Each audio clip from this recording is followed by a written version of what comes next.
நச்சுத்தன்மையை நீக்கி நமக்கு நோய் எதிர்ப்பு சக்தியை அளிக்கின்றது. எனவே எந்தவித நோயாக இருந்தாலும் எளிதில் தீர்த்து விடலாம் என்கிறார் டாக்டர் கௌதமன் அவர்கள்.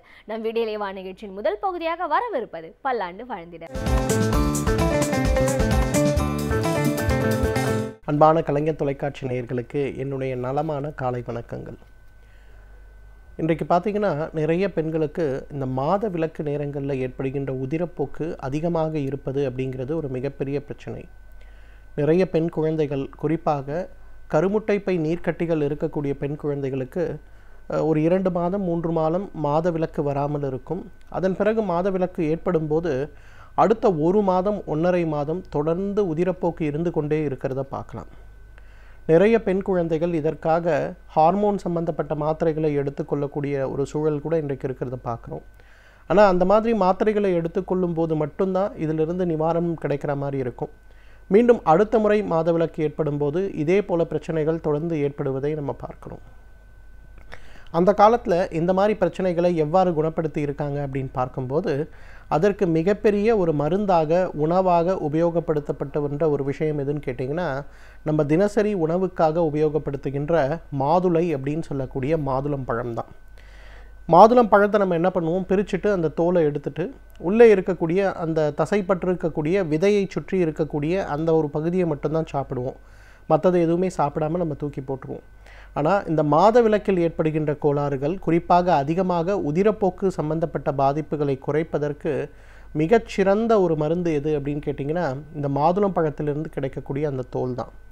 ஒரு 200 மில்லி அளவுக்கு தண்ணீர் எடுத்து 20 கிராம் அளவுக்கு மாதுளம் பழத்துடைய வெளியிலே நம்ம பார்க்கக்கூடிய அந்த கடினமாக இருக்கக்கூடிய தோலை போட்டு நன்றாக கொதிக்க வைத்து 100 மில்லியாக குறைத்து வடிகட்டி எடுக்கக்கூடிய அந்த ஒரு கஷாயத்தை காலை ஒரு முறை உணவுக்கு முன்பு, மதியம் மற்றும் இரவு ஒரு முறை உணவுக்கு முன்பு நம்ம எடுத்துக்கொள்ளும் போது படிப்படியாக இந்த மாதவிலக்கு காலங்களில் அதிகப்படியாக ஏற்படுகின்ற உதிரப்போக்குகள், அதே போல் கருமுட்டை பையில் ஏற்படுகின்ற நீர்க்கட்டிகள் சம்பந்தப்பட்ட பிரச்சனை கொஞ்சம் கொஞ்சமாக குறைந்து வரதை நம்ம பார்க்க முடியும். என்னடா மாதுளம் தோலுக்கா இவ்வளவு சக்தி இருக்குன்னு சொல்கிற அளவுக்கு மாதுளம் தோல் மிகப்பெரிய ஒரு மருந்து மாதவிலக்கு காலங்களில் ஏற்படுகின்ற அதிகப்படியான இரத்தப்போக்கை குறைப்பதற்கு. அதே போல் அடினோமயோசிஸ் அப்படின்னு சொல்லக்கூடிய ஒரு தொந்தரவு, அதாவது 40 வயதுக்கு மேலே அல்லது 37 வயதுக்கு மேலே என்ன ஆகுதுன்னா, நிறைய பெண்களுக்கு கருப்பையில் ஒரு கடுமையான வீக்கம் ஏற்படுவதை பார்க்க முடியும். அந்த வீக்கத்துடைய உபத்திரவம் என்னென்னா, உதிரப்போக்கு ஏற்படுகின்ற மாதவிலக்கு காலங்களில் மிக கடுமையான உதிரப்போக்கு இருக்கிறத நம்ம பார்க்க முடியும். சில நேரங்களில் பார்த்திங்கன்னா, ஒரு மாதவிலக்கு முடிந்த ஒரு 10 நாள் கழித்து கூட கொஞ்சம் வெயிட்டு தூக்கிட்டு நடக்கிறோம், இல்லை படிக்கட்டுகள் ஏறுறோம் இறங்குறோம், உடனே பார்த்திங்கன்னா மிக கடுமையாக உதிரப்போக்கு ஏற்பட்டு விடுவதை நம்ம பார்க்க முடியும். ஸோ இந்த மாதிரி ஏற்படுகின்ற அதிகமான தேவையற்ற உதிரப்போக்கு சம்பந்தப்பட்ட பிரச்சனைகளை குறைப்பதற்கு மிகச்சிறந்த ஒரு மருந்து எது அப்படின்னு கேட்டிங்கன்னா, மாதுளம் பழத்தை தான் சொல்லணும். குறிப்பாக மாதுளம் பழத்தின் மேலே இருக்கக்கூடிய அந்த ஓடுகளை தான் சொல்லணும். இன்றைக்கு இதய நோய்கள் அப்படிங்கிறது மிக மிக நம்மை பயமுறுத்தக்கூடிய ஒரு நோயாக இருக்கிறத நம்ம பார்க்குறோம். காலையில் நல்லா பேசிகிட்டு இருக்காங்க, அடுத்த நாள் பார்த்தா மாரடைப்பு வந்துருச்சுன்னு சொல்கிறாங்க. ஒரு காலத்தில் 80 வயதுக்கு மேற்பட்டவர்களுக்கு வந்து கொண்டிருந்த மாரடைப்பெல்லாம் இன்றைக்கு சிறு வயது குழந்தைகளுக்கு கூட ஏற்படக்கூடிய ஒரு பிரச்சனை ஏற்படுறதை நம்ம பார்க்குறோம். இப்போ மாதவிலக்கு சம்பந்தப்பட்ட கோளாறுகளை நீக்கக்கூடிய, குறைக்கக்கூடிய ஒரு மிகச்சிறந்த உணவு அல்லது மருந்து எது அப்படின்னு கேட்டிங்கன்னா, மாதுளம் பழத்தை சொல்லணும். மாதுளம் பழத்தை நீங்கள் குறுக்கா ஒரு கத்தி வச்சு வெட்டி 2ஆக பிரிச்சிங்கன்னா அதோட அமைப்பு உள்ளே இருக்கக்கூடிய பிரிவு பார்த்திங்கன்னா 3ஆக பிரிந்து இருக்கிறத நம்ம பார்க்க முடியும். இதயத்தை குறுக்காக நம்ம வெட்டி பார்த்தா கூட இதயத்தில் இருக்கக்கூடிய இரத்த குழாய்களோட அனுப்பம் அதே போல் 3ஆக பிரிந்திருக்கிறதா பார்க்க முடியும். இன்றைக்கு உலகத்தில் இருக்கக்கூடிய எல்லா மருத்துவ முறைகள்லையும், ஆயுர்வேத முறையாகட்டும், சீன மருத்துவ முறையாகட்டும், நம்மளுடைய இந்திய மருத்துவ முறையாகட்டும், தமிழ் மருத்துவ முறையாகட்டும், யுனானி மருத்துவ முறையாகட்டும், எல்லாத்துலேயுமே பார்த்தோம்னா அந்த இதய நோய்கள் வராமல் தடுப்பதற்கு, இதய நோய்களை குணப்படுத்துவதற்கு கொடுக்கக்கூடிய மிகச்சிறந்த மருந்துகள் எது அப்படின்னு பார்க்கும்போது அதில் மாதுளம் பழம் இருக்கிறத பார்க்க முடிகிறது. குறிப்பாக அந்த மாதுளம் பழத்தில் அந்த தோல் மாதிரி வெள்ளை நிறத்தில் ஒட்டி கொண்டு இருக்கும் இல்லையா உள்ள பழத்துக்கு மேலே, அந்த தோல் இதய நோய்களை, குறிப்பாக இதய வாழ்வு சம்பந்தப்பட்ட பிரச்சனைகளை, இதயத்தில் இருக்கக்கூடிய அடைப்புகளை குணமாக்கக்கூடிய ஒரு மிகச்சிறந்த மருந்து என்றால் மிகையாகாது. நம்ம என்ன பண்ணலான்னு கேட்டிங்கன்னா, மாதுளம்பழம் வாங்கிட்டு அந்த உள்ளே இருக்கக்கூடிய பழத்தை சாப்பிட்டு அதுக்குள்ளே வெண்மை நிறமாக இருக்கக்கூடிய அந்த தோல் பகுதியை மட்டும் எடுத்து நன்றாக அரைத்து ஒரு கொட்டை பாக்களவு அப்படிங்கிற மாதிரி காலை வெறும் வயிற்றில் தினமும் சாப்பிட ஆரம்பித்தாலே இதயத்தில் இருக்கக்கூடிய அந்த ஒரு பாதிப்புகள் சிங்கிள் வெசல் டிசீஸ்ன்னு சொல்லுவாங்க. சில நேரங்களில் ஒரு இரத்த குழாய்களில் 80-90% அடைப்பு இருக்குன்னு சொல்லக்கூடிய விஷயங்கள் எல்லாம் படிப்படியாக குறைந்து இதயத்துடைய செயல்பாடு நன்றாக சீராகிறத பார்க்க முடியும். இன்னும் நிறைய பேர் பார்த்திங்கன்னா இன்றைக்கு மிகப்பெரிய அளவில் பாதிக்கக்கூடிய ஒரு முக்கியமான விஷயம் எதுன்னா, உடம்பில் இரும்பு சத்துக்கள் கிடையாது அப்படின்னு சொல்கிறது. இன்றைக்கு குழந்தை இல்லை அப்படின்னு சொல்லிட்டு செயற்கை முறை கருவூட்டலுக்கு செல்லக்கூடிய 199 பெண்களுக்கு அடிப்படையாக இருக்கக்கூடிய மிகப்பெரிய பிரச்சனை எது அப்படின்னு கேட்டிங்கன்னா, அவங்க உடம்பில் இரத்த சோகை இருக்கிறது, இரத்தம் சம்பந்தப்பட்ட காரணிகளோ அல்லது இரத்தத்தை உருவாக்கக்கூடிய உறுப்புகளுடைய செயல்பாடோ திருப்தி கொடுக்குற மாதிரி இல்லை அப்படின்னு சொல்லிட்டு முதல் 3 மாதத்துக்கு வெறும் ரத்தத்தை ஊற வைக்கக்கூடிய மருந்துகளை கொடுக்கறத நம்ம பார்க்குறோம். அப்போ அந்த மாதிரி பிரச்சனைகளை குறைப்பதற்கு மற்றும் இயற்கையான முறையில் குழந்தை உருவாவதற்கு தேவையான அளவு பெண்ணுடைய கருப்பைக்கும் உடலுக்கும் ஆரோக்கியம் ஏற்படுவதற்கு மிகப்பெரிய அளவில் உதவி செய்யக்கூடிய ஒரு பொருள் எதுன்னு கேட்டிங்கன்னா மாதுளம்பழம் தான். மாதுளம்பழம்னு வரும்போது கொட்டை இருக்கக்கூடிய மாதுளம்பழம் அப்படிங்கிறது உடலுக்கு மிக மிக நல்லது சேர்த்தது. கொட்டை இல்லாமல் இருக்கக்கூடியது அப்படிங்கிறது உடலுக்கு அவ்வளவு நல்லது செய்வது கிடையாது. ஸோ கொட்டை இருக்கக்கூடிய அந்த மாதுளம்பழத்தை தினமும் காலை எழுந்தவுடன் வெறும் வயிற்றில் ஒரு மாதுளம்பழத்தை நல்லா அரைச்சி எடுக்கக்கூடிய அந்த சாறு, பிழியக்கூடாது, வெறும் அரைத்து எடுக்கக்கூடிய சாறு, அந்த சாரை ஒரு மாதுளம்பழத்துடைய சாரை தினமும் ஒரு பழம் அப்படிங்கிற மாதிரி காலையில் வெறும் வயிற்றில் அப்படிங்கிற மாதிரி ஒரு 3 மாத காலம் சாப்பிட்டு பாருங்கள். உங்களுடைய இரத்த சோகை சம்பந்தப்பட்ட பிரச்சனைகள், அதே போல் உங்களுடைய உடலில் இருக்கக்கூடிய பலவீனம் சம்பந்தப்பட்ட கோளாறுகள், பயம் சம்பந்தப்பட்ட விஷயங்கள், தலைச்சுற்றல் சம்பந்தப்பட்ட விஷயங்கள், அடிக்கடி ஏற்படுகின்ற கருச்சிதைவுன்னு சொல்லக்கூடிய அபார்ஷன் சம்பந்தப்பட்ட பிரச்சனைகள்லாம் படிப்படியாக குறைந்து உடலில் நல்ல முன்னேற்றம் ஏற்படுவதை பார்க்க முடியும். நிறைய பெண்கள் பிரசவ காலத்திற்கு பிறகு உணவில் அதிகமாக நாட்டம் இல்லாமல் இருப்பதால் தான் குழந்தைகளும் சரி பெரியவர்களும் சரி நிறைய தொந்தரவுக்கு ஆளாகிறத நம்ம பார்க்குறோம். அப்போ அது சம்பந்தப்பட்ட பிரச்சனைகளை குறைத்து குழந்தைகளை பலப்படுத்தி நன்றாக வாழ வைக்கக்கூடிய நல்ல ஒரு மருந்து எதுன்னு கேட்டிங்கன்னா மாதுளம்பழம் தான். எனவே நேயர்களே, இந்த மாதுளம்பழத்தை பொறுத்தவரையிலும் சாதாரணமாக இருக்கக்கூடிய ஒரு பொருளாக இருந்தாலும் பெண்களுக்கு ஏற்படுகின்ற இரத்த சோகை சம்பந்தப்பட்ட பிரச்சனைகளுக்கும், அதே போல் பெண்களுக்கு ஏற்படுகின்ற மாத விலக்கு காலங்களில் குறிப்பாக ஏற்படுகின்ற அதிகப்படியான இரத்தப்போக்கு சம்பந்தப்பட்ட பிரச்சனைகளுக்கும், மெனோபாஸ்க்கு பின்னாடி பெண்களுக்கு ஏற்படுகின்ற கருப்பை வீக்கம் சொல்லக்கூடிய அடினோமயோசிஸ் சம்பந்தப்பட்ட பிரச்சனைகளுக்கும், இதயத்தில் ஏற்படுகின்ற வால்வுகள் பிரச்சனை, இரத்த குழாய்களில் ஏற்படுகின்ற அடைப்பு சம்பந்தப்பட்ட பிரச்சனை, இதய சம்பந்தப்பட்ட நோய்களுக்கும் இயற்கை கொடுத்திருக்கின்ற மிகச்சிறந்த அருமருந்து. இதை ஒரு மருந்துன்னு சொல்கிறத விட ஒரு உணவுன்னு சொல்லலாம். இதை ஒரு உணவாக தினசரி சாப்பிடுகின்ற ஒரு பழக்கத்தை வைத்து கொண்டாலே நம்மாலும் பல்லாண்டு காலம் ஆரோக்கியமாக வாழ்ந்திட முடியும். சமூகத்தில் ஆங்காங்கே நடக்கும் பிரச்சனைகளை கண்டு பயந்து ஒதுங்கி விடாமல் அவற்றில் நம்முடைய பங்களிப்பையும் நாம் எவ்வாறு முழுமையாக அளிக்கலாம் என்பதை பற்றி நம்மிடையே பகிர்ந்து கொள்ள வருகிறார் எழுத்தாளர் மனுஷபுத்திரன் அவர்கள். நம் வீடியோலே வா நிகழ்ச்சியின் அடுத்த பகுதியாக வரவிருப்பது தீதும் நன்றும்.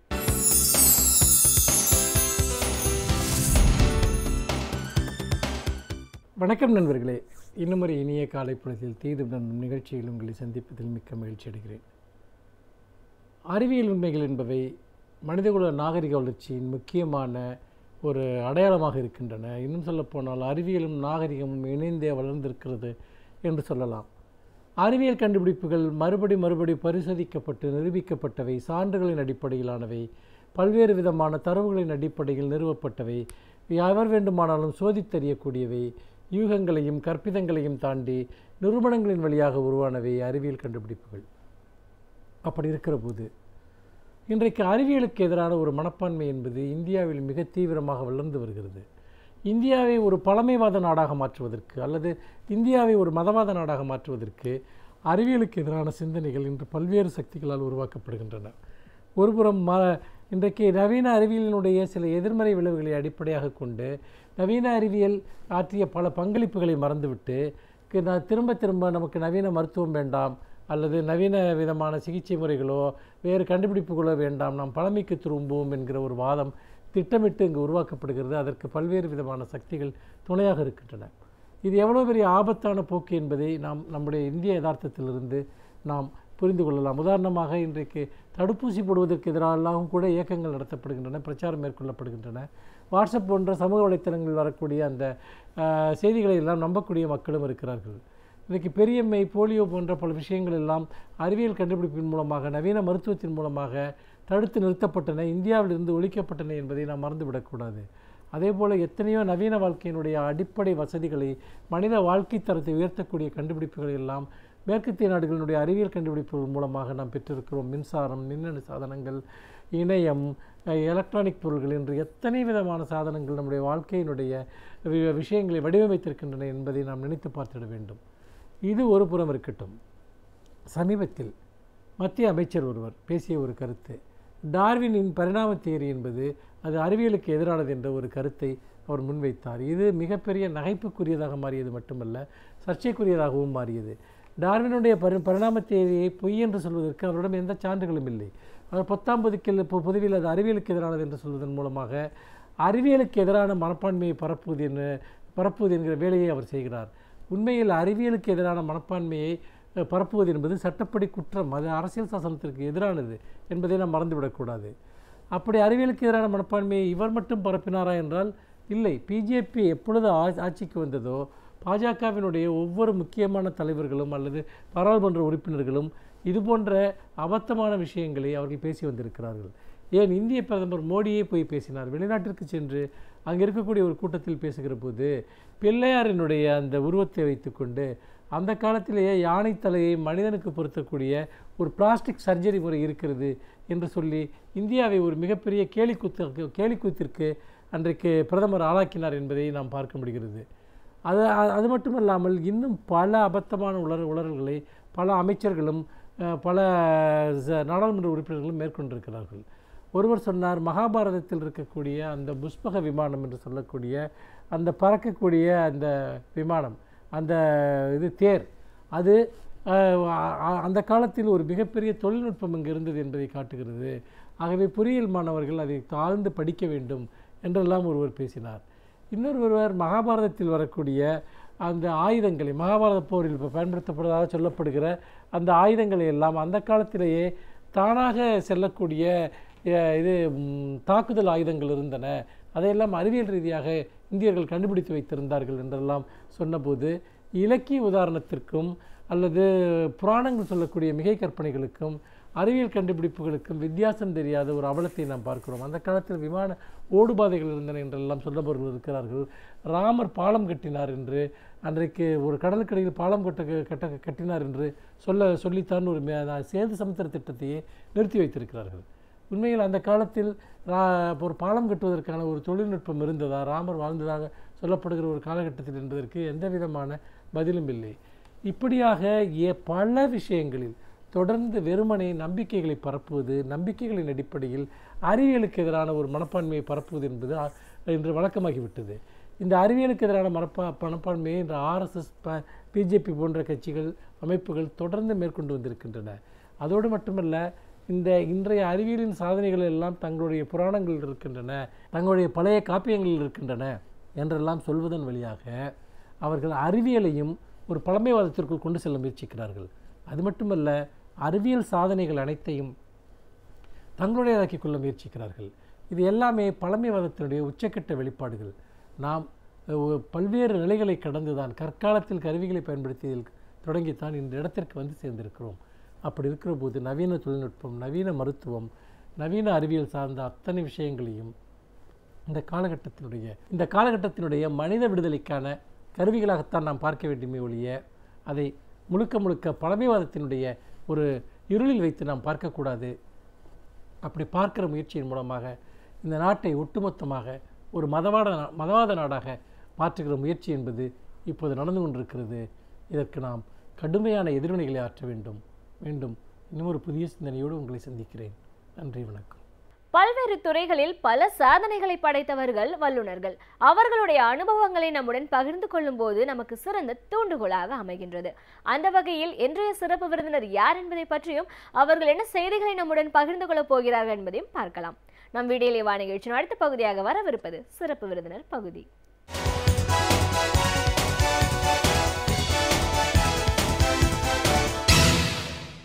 வணக்கம் நேயர்களே, விடியலியவா நிகழ்ச்சியின் சிறப்பு விருந்தினருக்கான நேரம் இது. இன்றைய சிறப்பு விருந்தினர் CATU தொழிற்சங்கத்தின் மாநில செயலாளர் திரு KC கோபிகுமார். மத்திய அரசோட 5ஆம் ஆண்டு இறுதி ஆண்டு நிதிநிலை அறிக்கை வெளியாகிருக்கிற இந்த சூழல்ல பட்ஜெட்ல சொல்லப்பட்ட விஷயங்கள் என்ன, இது எந்த மாதிரியான ஒரு பட்ஜெட்டா அமைஞ்சிருக்கு, தமிழகத்தை பொறுத்த வரைக்கும் எப்படிப்பட்ட ஒரு ஏமாற்றமான ஒரு சூழலா இருக்கு அப்படின்னு பல விஷயங்களை இன்னைக்கு நாம அவர்கிட்ட கேட்டு தெரிஞ்சுக்கலாம். வணக்கம் சார். வணக்கம். CATU தொழிற்சங்கத்தின் மாநில செயலாளராக முதல்ல எங்கள் நிகழ்ச்சிக்கு உங்களை நாங்கள் வரவேற்கிறோம் சார். நன்றி. வணக்கம். காலை வணக்கம். கலைஞர் டிவி நேயர்களுக்கு காலை வணக்கம். நன்றி சார். 5ஆம் ஆண்டு மத்திய அரசோட இறுதி ஆண்டு, இந்த அரசோட இறுதி ஆண்டு நிதிநிலை அறிக்கை வெளியாக இருக்கிற இந்த ஒரு சூழலில் பட்ஜெட்டில் குறிப்பிட சொல்லப்படுற அம்சங்கள் எல்லாம் மத்திய அரசை பொறுத்த வரைக்கும் நாட்டோட வளர்ச்சிக்கான ஒரு முக்கியமான ஒரு பட்ஜெட் நிதிநிலை அறிக்கை அப்படின்னு சொல்லியிருக்காங்க. பல துறைகளில் முன்னேற்றம் அடையிறதுக்கான வாய்ப்புகளை ஏற்படுத்தி கொடுத்துருக்கோம் அப்படின்னு சொல்கிறாங்க. விவசாயம், கட்டமைப்பு, தொழில்துறை, கல்வி, மருத்துவம், இப்படி எல்லாமே ஒரு ஏற்றம் அப்படின்னு சொல்கிறாங்க. ஆனால் உண்மையிலேயே இதை ஏற்றமான ஒரு பட்ஜெட்டா இல்லை இது ஒரு ஏமாற்று பட்ஜெட்டா இப்படின்ற ஒரு கேள்வி வந்து மக்கள் மத்தியில் இருக்கிறத பார்க்குறோம். இந்த ஜிஎஸ்டிலாம் வந்ததுக்கு அப்புறமா பெரிய அளவில் தமிழகம் வந்து பாதிப்படைஞ்சிருக்கு அப்படிங்கிறத பார்க்குறோம். இந்த ஒரே டாக்ஸ் அப்படின்னு சொல்லும் போது அதில் பாதிப்புகள் நிறைய இருக்குன்னு பார்க்குறோம். அதை தாண்டி இப்போ இந்த பட்ஜெட்லேயும் குறிப்பிட்டு சொல்கிற அம்சங்கள் இல்லைன்னும் போது இது எப்படிப்பட்ட ஒரு பட்ஜெட்டாக இருக்கும் அப்படிங்கிற ஒரு விமர்சனம் தான் இன்னைக்கு தேவையாக இருக்குது. முதல்ல இன்னைக்கு இந்த பட்ஜெட்டில் குறிப்பிட்டு இவங்க சொல்லியிருக்கிற பல விஷயங்கள் என்ன, முன்னேற்றம் அப்படின்னு சொல்கிற விஷயங்கள் என்னவா இருக்குது இதில்? நீங்கள் சொன்ன மாதிரி பட்ஜெட் பொறுத்த மட்டும் இந்த நிதிநிலை அறிக்கை 2018-19 நிதிநிலை அறிக்கை என்பது முற்றிலுமாக வெற்று பட்ஜெட் என்று நம்ம சொல்லலாம். எல்லாம் பொருளாதார நிபுணர்கள் அனைவரும் இந்த பட்ஜெட்டை பற்றி ரொம்ப மோசமாகத்தான் ஒரு கருத்துரையை அவங்க வழங்கியிருக்கிறாங்க.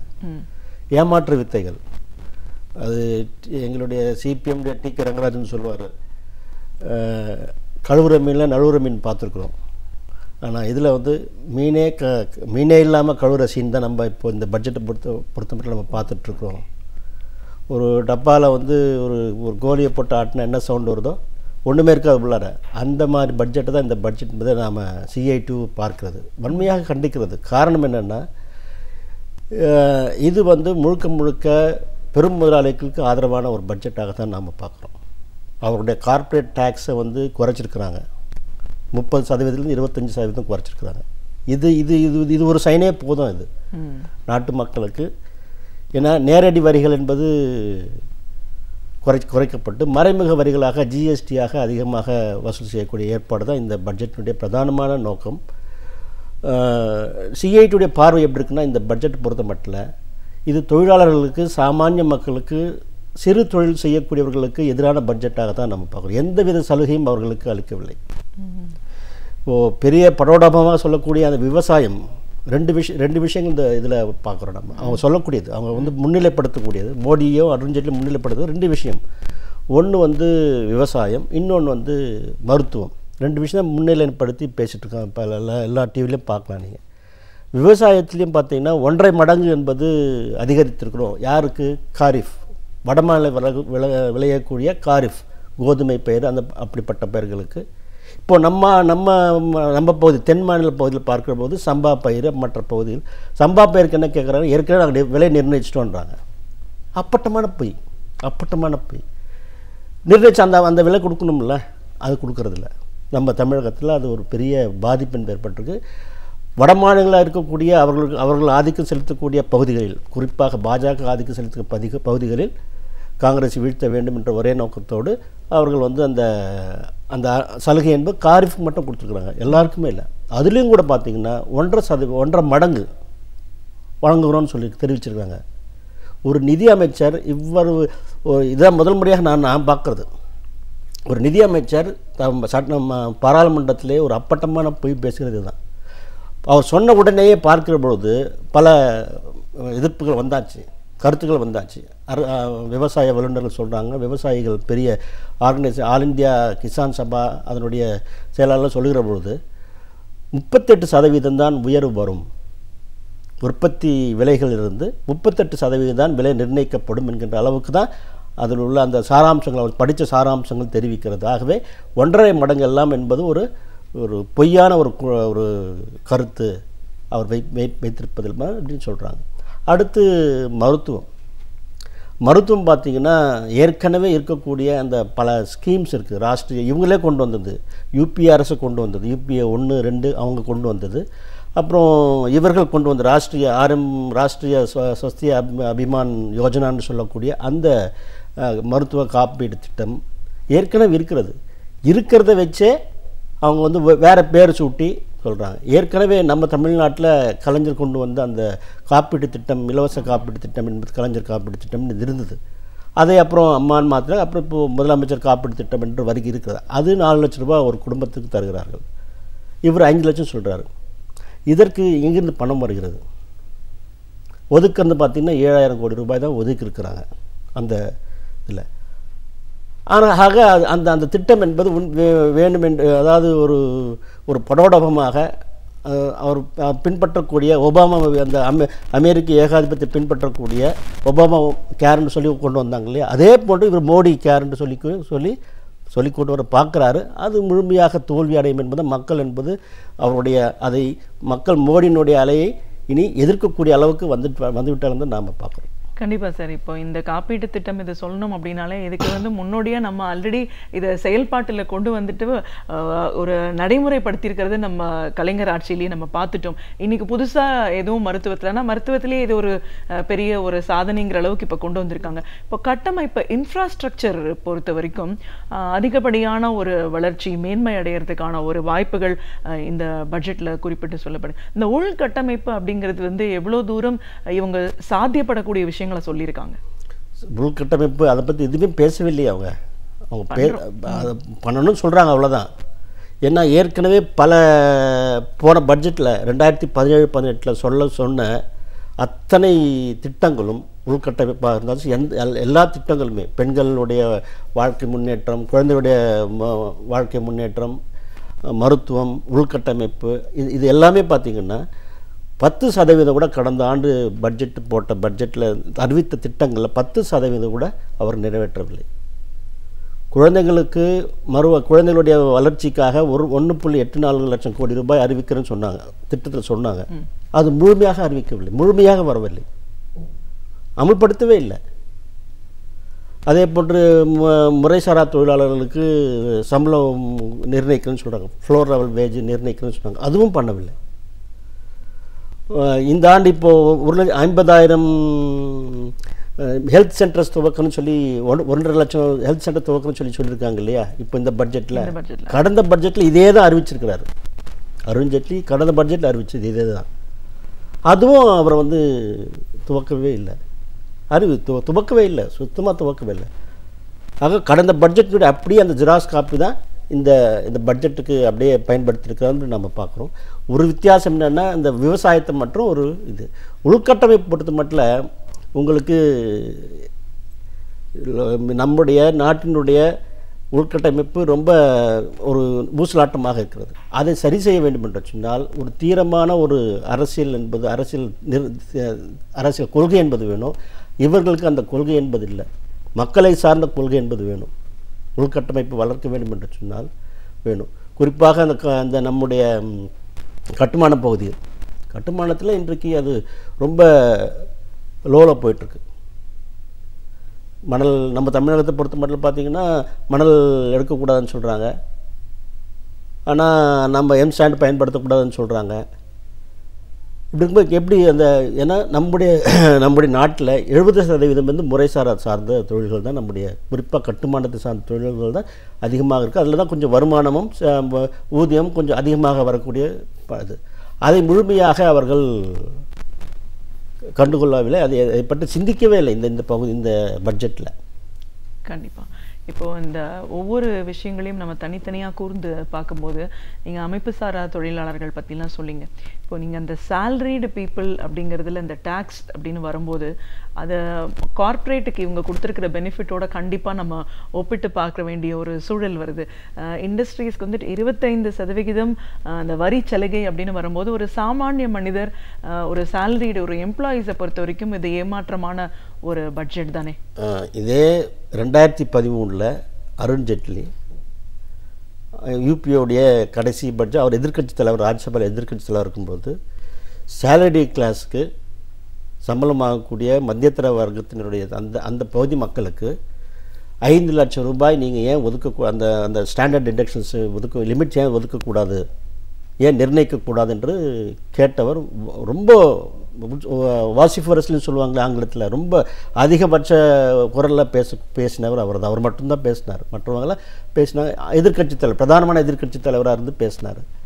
இப்போது அதுக்கு நேர்மாறாக கடந்த 4 பட்ஜெட்டுகளாக அதை பற்றி பேசுகிறதே இல்லை. என்ன காரணம் கேட்டிங்கன்னா, அதுதான் உங்களுக்கு இன்கம் வரக்கூடிய ஏரியா. இதை வாங்கிவிட்டு சாதாரண மக்களுடைய சேலரி கிளாஸினுடைய அந்த இன்கமை வாங்கிவிட்டு அதை சேர்த்து கொண்டு கார்ப்பரேட்டுகளுக்கு முதலாளிகளுக்கு பெரும் அந்த வரி சலுகைகளாக கொடுப்பது. பாருங்கள், 8.2 லட்சம் கோடி ரூபாய், சாதாரண விஷயம், 8.2 லட்சம் கோடி ரூபாய் இன்கம் டேக்ஸ் தாவாக்கள் இருக்கிறது கார்ப்பரேட் நிறுவனங்கள் மட்டுமே. இதில் குறிப்பிட்ட ஒரு சில நிறுவனங்கள் மட்டுமே 3 லட்சம் 4 லட்சம் கோடி ரூபாய் வரைக்கும் தாவால் இருக்கிறது. அது அரசு தலையிட்டு அது முடித்தாங்கன்னா காசு வசூல் செய்வதற்கான அந்த நிர்பந்தம் ஏற்படும், அது செய்யலாம். ஆனால் இந்த அரசு செய்யாமல் இருக்குது. 8 லட்சம் கோடி ரூபாய் என்பது அதை வசூல் செய்தாலே நீங்கள் டெபிசிட் இல்லாத வட்டி இல்லாத பட்ஜெட்டாக நாம் போடக்கூடிய வாய்ப்பு என்பது இருக்குது. ஆக இந்த அரசு என்பது சாதாரண மக்களுடைய, அதான் பார்த்தீங்கன்னா டிமானிட்டைசேஷன், ஜிஎஸ்டி, அதே போன்று சேலரி கிளாஸினுடைய அந்த இன்ட்ரெஸ்ட்டை அவருக்கு தவிர்த்து கொண்டு வருகிறது. இது சிஐடியூ அல்லது மற்ற தொழிற்சங்கங்கள் சொல்லலை, சிஏ என்று சொல்லக்கூடிய chief economic adviser Arvind Subramanian சொல்லியிருக்காரு. எக்கனாமிக் சர்வே, அதாவது பட்ஜெட்டுக்கு முன்னாடி எக்கனாமிக் சர்வே பொருளாதார அறிக்கை கொடுப்பாங்க, ஆய்வறிக்கை, நாட்டில் என்னென்ன நடந்துகிட்ருக்கு, அதை ஒட்டி பட்ஜெட்டுடைய கண்ணாடியாக அது நம்ம பார்க்கும் சூழல் இது. அதில் சொல்கிற பொழுது ஒரு 5 ஏரியா அவங்க சொல்கிறாரு. அவர் சொல்கிறது என்னென்னா, வேலை வாய்ப்பு என்பது உருவாக்கப்பட வேண்டும், private investments spending, not investment, spending என்பது அதிகரிக்கப்பட வேண்டும், பப்ளிக் நம்ம அந்த சோஷியல் மீடியாவில் சோஷியல் செக்டாரில் இருக்கக்கூடியவர்களுக்கு நாம் நிறைய செலவு செய்ய வேண்டும், ஃபார்மர்ஸ் விவசாயிகளுடைய அந்த ஏற்கனவே சொன்ன MS சாமிநாதனுடைய கமிஷன் நம்ம முழுமையாக அமல்படுத்த வேண்டும், 1.55 டைம்ஸ் அமல்படுத்த வேண்டும். இப்படி ஒவ்வொன்றா ஒரு 5 ஏரியாவில் ஜிஎஸ்டியால் பாதிக்கப்பட்ட, அவர் சொல்கிறது டிமானிட்டைசேஷன், ஜிஎஸ்டியால் பாதிக்கப்பட்ட சாதாரண மக்களுக்கு ஏதாவது செய்யணும்னு சொல்லி அவர் அந்த ஆய்வறிக்கையில் குறிப்பிட்டு 5 ஏரியா சொல்கிறார். இது 5மே அவர்களுடைய சீஃப் எக்கனாமிக் அட்வைஸர் சொல்லக்கூடிய விஷயம். அது முழுக்க இந்த பட்ஜெட்டில் அருண்ஜேட்லி தவிர்த்து விட்டு, ஃபார்மர்ஸ் நம்ம அந்த விவசாயிகளுடைய 1.5 டைம்ஸ் சொன்னாலும் கூட அது முழுமையாக இல்லை. 38% தான் அது உயர்வுக்கு வரும் என்று தான் சொல்கிறாங்களே வழிய, 100 ரூபாய்க்கு ஒரு பொருள் உற்பத்தி பண்ணாருன்னா 138 ரூபாய்க்கு தான் விற்க முடியும், அரசு எடுத்துக்கொள்ள முடியும். நம்ம கேட்குறது 1.5 டைம்ஸ் என்பது MS சாமிநாதன் சொன்ன அது என்னென்னா, 100 ரூபாய்க்கு விற்ற 250 ரூபாய்க்கு அதை விலை நிர்ணயம் செய்ய வேண்டும். 138 ரூபாய் எங்கே இருக்குது, 250 ரூபாய் எங்கே இருக்கிறது? இதைத்தான் அவர்கள் ரொம்ப சாதுரியமாக அறிவிச்சிட்டாரு. ஆனால் உள்ளே பார்த்தீங்கன்னா, ஒவ்வொன்றா பார்த்தீங்கன்னா ரொம்ப ஒரு தவறான ஒரு கருத்தை அவரை சொல்லியிருக்க என்பதை நம்ம பார்க்குறோம். கல்வி மற்றும் வேலை வாய்ப்பு அப்படின்னு வரும்போது, மத்திய அரசு பிஜேபி ஆட்சிக்கு வரும்போதே முக்கியமான ஒரு விஷயம், ஒரு அஜெண்டாவாக அவங்க வச்சுருந்ததே வேலை வாய்ப்பை முழுமையாக ஏற்படுத்தி கொடுப்போம். இந்த 5 ஆண்டை நிறைவு செய்யக்கூடிய இந்த ஒரு சூழலையும் அவங்க சொன்ன எந்த ஒரு சதவிகிதத்திலையும் இது வரைக்கும் நிறைவு பண்ணாத ஒரு நிஜத்தை நம்ம நேரில் பார்த்துட்ருக்கோம்.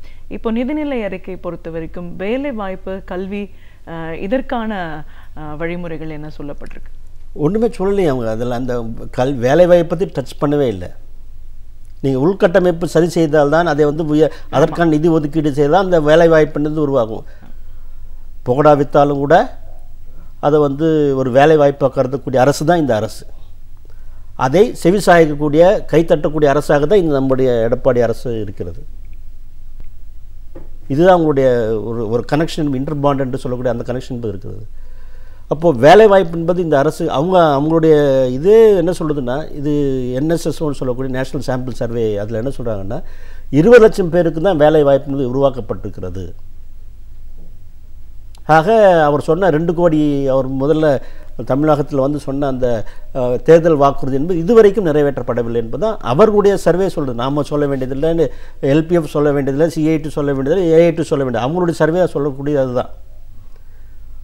அந்த வேலைவாய்ப்பு என்பது முழுக்க முழுக்க சுருங்கி விட்டது. இன்னொன்று, இந்த கல்வி பொறுத்த மட்டும் நம்முடைய அந்த வேலைவாய்ப்புக்கு துணை செய்யக்கூடிய அந்த பேட்டர்ன்ஸ் என்று சொல்லக்கூடிய நம்முடைய இளைஞர்கள், படித்த இளைஞர்கள், இளம் விஞ்ஞானிகள் ஒரு இன்னோவேஷனாக ஒரு புதிய பொருளை தயாரித்து கண்டுபிடித்தார்னு வச்சுக்கோங்களேன், அது பேட்டன்ட் கொடுக்கணும் இல்லையா? அதை இந்த அரசு இது வரைக்கும் செய்யலை. 2 lakh பேட்டர்ன்ஸ், 2 லட்சம் பேட்டர்ன்ஸ் என்பது அப்படியே தேங்கி கிடக்கு. கடந்த 4 ஆண்டுகளாக இந்த அரசு, ஏன்னா அது வந்து ஒரு உரிமை, அந்த ஒரு காப்புரிமை கொடுக்கப்பட்டால், பேட்டன்ட் கொடுக்கப்பட்டால் அவர்களுக்கு ஒரு ஊதியம் என்பது, அல்லது அவர்கள் அதை மார்க்கெட் செய்யக்கூடிய ஒரு விதத்தில் அது ஏற்பாடு பண்ணக்கூடிய, அல்லது அது வேறு கம்பெனி கொடுப்பதோ மற்ற விஷயங்களுக்கோ அது பயன்படும். அவருடைய வாழ்க்கைக்கு ஏதாவது ஒரு வருவாய் ஏற்படுத்தக்கூடிய வகையில் அது இருக்கும். ஆனால் இந்த அரசு 2 லட்சம் பேட்டன்ட் காப்புரிமைகளை, கண்டுபிடிப்புகளை அப்படியே வைத்திருக்கிறாங்க. ஒன்றுமே பண்ண மாட்டேன்றாங்க. அப்போ இளைஞர்களுடைய எப்படி அவங்களுக்கு அந்த நோக்கம் வரும், போய் நம்ம வந்து அடுத்து செய்யலாம்ன்றது? அதே போல் இந்த பட்ஜெட்டில் தாழ்த்தப்பட்ட மக்களுக்கு, பிற்படுத்தப்பட்ட மக்களுக்கு இது வரைக்கும் நிதி ஒதுக்கீடு செய்யலை. அந்த பட்ஜெட்டில் இல்லை. கடந்த ஆண்டு வந்து 1480 கோடி ரூபாய் ஒதுக்கப்பட்டு அதில் 60% என்பது நம்ம தமிழக அரசு, மீதி வந்து அவங்க மத்திய அரசு. போன ஆண்டு 500 கோடி கொடுத்தாங்க. இந்த ஆண்டு இதுவரைக்கும் ஒதுக்கீடு செய்யலை. அப்போ உங்களுடைய பார்வை என்ன? யாரோட பார்வை, எந்த பார்வையாக இருக்கிறது? தாழ்த்தப்பட்ட மக்கள் மற்றும் பிற்படுத்த மக்களுக்கு எந்த ஒரு கல்வி ஸ்காலர்ஷிப், அது நான் சொல்கிறது ஸ்காலர்ஷிப், படிப்பதற்கான அந்த கல்வி நிதி உதவி, அது இது வரைக்கும் அவங்க அனௌன்ஸ் பண்ணல. ஒதுக்குறாங்களா இல்லையா என்பது தெரியவில்லை. இந்த அரசும் மாநில அரசும் சைலண்ட்டாக இருக்குது, கேட்காம சைலண்ட். இது வரைக்கும் எதுவுமே கேட்டதில்லை.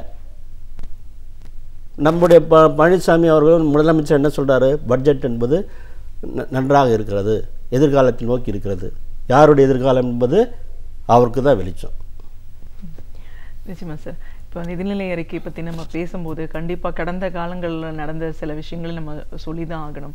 டிமானிட்டைசேஷன், ஜிஎஸ்டி வந்ததுக்கப்புறமா, இந்த ஜிஎஸ்டிக்குள்ளே வந்ததுக்கப்புறமா தமிழகம் அப்படின்னு பார்க்கும்போது நிறைய உற்பத்தியாளர்கள், நிறைய உற்பத்தி தமிழ்நாட்டில் இருக்கக்கூடிய இந்த சூழலில் இந்த ஒரே மாதிரியான ஒரு டாக்ஸ் வரின்னு வரும்போது ஒரு பெரிய பாதிப்பு இங்கே இருக்குது.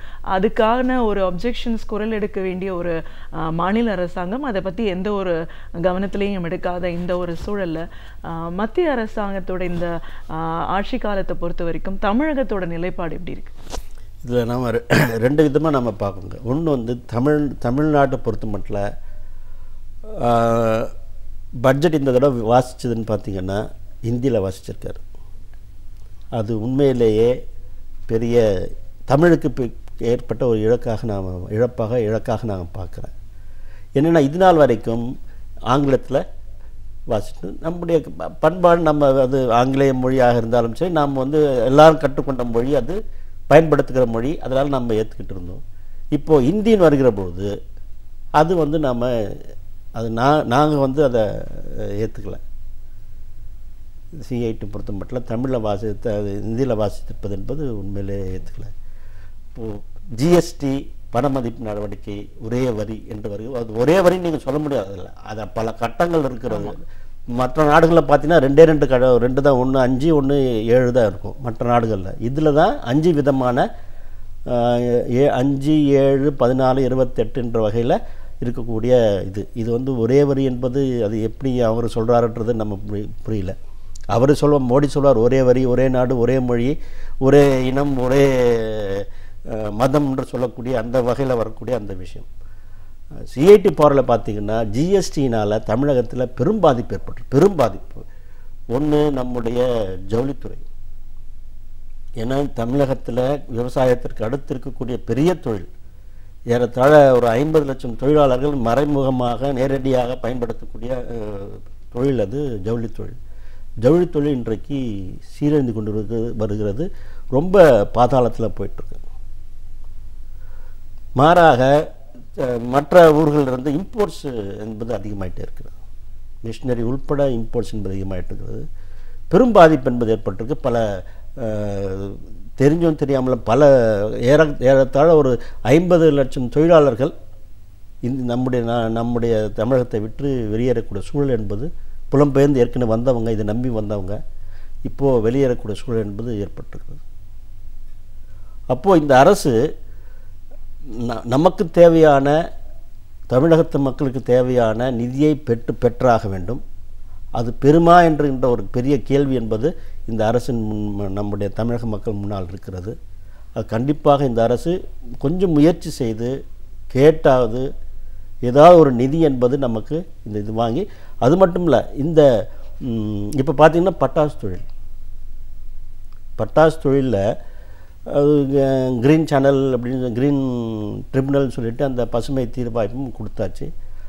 ஆனால் அதில் இருக்கக்கூடிய மக்கள், தொழிலாளர்கள், சிறு உடைமையாளர்கள், சிறு தொழில் செய்யக்கூடியவர்கள், பட்டாசு நம்பி பல லட்சக்கணக்கான மக்கள் இருக்காங்க. ஒரு 4 மாவட்டங்கள் இருக்கிறது அந்த பக்கம். அது மாதிரி தீக்குச்சி. அதற்கு இந்த அரசு என்ன செய்கிறது? நாம் தான் கேஸ் போட வேண்டியதாக இருக்குது.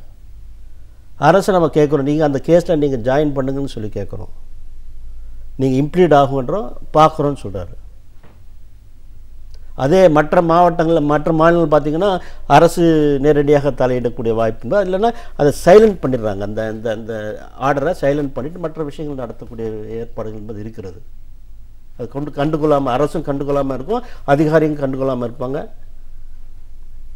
பட்டாசில் அப்படி, ஜவுளியில் அப்படி, முந்திரி தொழில் முழுக்க அடிபட்டு போச்சு, விவசாயம், இப்படி ஏராளமாக நமக்கு தமிழகத்திற்கு உடைய பிரத்யேகமான தொழில்கள் மிகவும் பாதிக்கப்பட்டிருக்கு.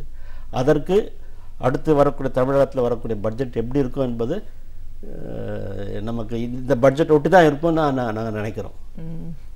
2018-19 ஆண்டுக்கான ஒரு நிதிநிலை அறிக்கை அப்படின்னு பார்க்கும்போது இந்த அறிக்கையே ஒரு வெற்று அறிக்கையோ அப்படின்னு சொல்லி பல விமர்சகர்கள் சொல்லக்கூடிய இந்த ஒரு சூழல்ல அப்போது அந்த திட்டங்கள் அப்படின்னு வரும்போது எந்த அளவுக்கு அடுத்த ஆண்டுகள் இந்த ஆண்டில் செயல்பாட்டுக்கு கொண்டு வரும்ன்ற ஒரு பெரிய கேள்வியும் நம்மக்கிட்ட இருக்கு. அப்படி இருக்கும்போது ஒரு மக்களோட பிரதிநிதியாக மோடி அவர்கள் சொல்லியிருக்கிற இப்படிப்பட்ட ஒரு அறிவிப்புகளை இன்றைய சூழல்ல எந்த அளவுக்கு நமக்கு சாத்தியமான ஒரு சூழல் இந்த 18-19 ஆண்டுல ஏற்படும் நினைக்கிறீங்க? சாதாரண மக்களுக்கு, நீங்க சொன்ன மாதிரி சாதாரண மக்களுக்கு, ஒரு மத்தியதர மக்களுக்கு அல்லது சிறு தொழில் செய்யக்கூடியவர்களுக்கு இந்த பட்ஜெட் என்பது ஒரு மோசமான பட்ஜெட், அவர்களை வாழ்வாதாரத்தை பறிக்கக்கூடிய பட்ஜெட்டாக தான் நாம் CITU பார்க்கிறது. குறிப்பாக சொல்ல வேண்டும் விவசாயம். நீங்கள் சொன்ன மாதிரி விவசாயம் என்பது பிரதானமான தொழில். அதில் பெரிய பாதிப்பு என்பது ஏற்பட்டிருக்கிறது. சேலரி கிளாஸுக்கு அந்த இன்கம் டேக்ஸ் மட்டும் சேவிங்ஸ்லேயும் பெரிய அளவுக்கு அதில் இல்லை என்பதை நம்ம பார்க்குறோம். அதே போல் தொழில் வளர்ச்சிக்கு எந்த விதமான அறிகுறியும் இல்லை, எந்த விதமான திட்டமும் தொழில் வளர்ச்சிக்கு இல்லை. இருக்கிற தொழில்களை நசுக்கக்கூடிய திட்டங்களாகத்தான் இவர் அறிவித்திருக்கிறார் ஒழிய, பொதுத்துறையிலேருந்து ஒரு 80,000 கோடி ரூபாய் பொதுத்துறைகளை விற்று 80,000 கோடி ரூபாய் எடுக்கணும்னு சொல்லியிருக்கிறார். அதுலேருந்து தெரியல இந்த அரசுடைய கொள்கை எப்படி இருக்கிறது என்பது. பொதுத்துறை என்பது நம்முடைய நாட்டினுடைய சொத்து. அது ஒரு சர்வீஸ் செக்டரை நம்ம பார்க்கணுமே ஒழிய ஒரு லாப நஷ்ட கணக்காக நம்ம பார்க்கக்கூடாது. நம்ம வீட்டை விற்று கடன் அடைப்பதுன்னா அது போல தான் இது. நம்முடைய வீடு இருக்குது, கடன் இருக்குது, வீட்டை விற்றுட்டு கடன் அடைச்சிட்டு நம்ம எங்கே போகிறது? அப்படி அந்த நிர்கதிக்கு தள்ளக்கூடிய அரசுடைய பட்ஜெட்டு தான் இந்த பட்ஜெட். 2018-19 பட்ஜெட் எந்தவித திட்டங்களும் அவர்கள் கடந்த ஆண்டு சொன்ன அந்த make in India, skill India, Mudra scheme உள்பட லோன் தரேன்னு சொல்லி, இன்னைக்கு கூட பேப்பரில் வந்திருக்கு, லோன் தரேன்னு சொல்லியிருக்காங்க. எத்தனை பேர் கொடுப்பாங்க, யார் கொடுப்பாங்க, யார் கொடுத்துருக்குறாங்க என்பது அதில் கேள்விகள் என்பது இருக்கிறது. எத்தனை ஸ்டாண்டப் இந்தியா, ஸ்கில் இந்தியா, பல திட்டங்கள் வெறும் கோஷங்களாக முழக்கங்களாக இருக்கிறத ஒழிய, திட்டங்களாக பேருக்கு அளவுக்கு இருக்கிறத ஒழிய, அதன் உள் செல்கிற போது அதை அமல்படுத்துகிறாரா, அது முழுமையாக அமல்படுத்தப்படுகிறதா, அல்லது அந்த உரிய நபருக்கு, சாதாரண மக்களுக்கு செல்கிறதா என்பது நம்ம ஒரு பார்க்கிற பொழுது அது முழுமையாக சேரவில்லை, அது உரியவருக்கு சேரவில்லை என்பதுதான் நம்ம CITU அதை பார்க்கிறது. அது உரியவருக்கு சேர்ந்தால்தான் அதனுடைய ரிஃப்ளெக்ஷன்ஸ் என்பது, அதனுடைய பரிணாமம் என்பது வளரும், தொழில் வளரும், அவனுடைய வாழ்க்கை முன்னேற்றம் ஏற்படும். அப்படி இந்த அரசு என்பது செய்யவில்லை என்பதை நாம் பார்க்குறோம். கண்டிப்பாக சார்.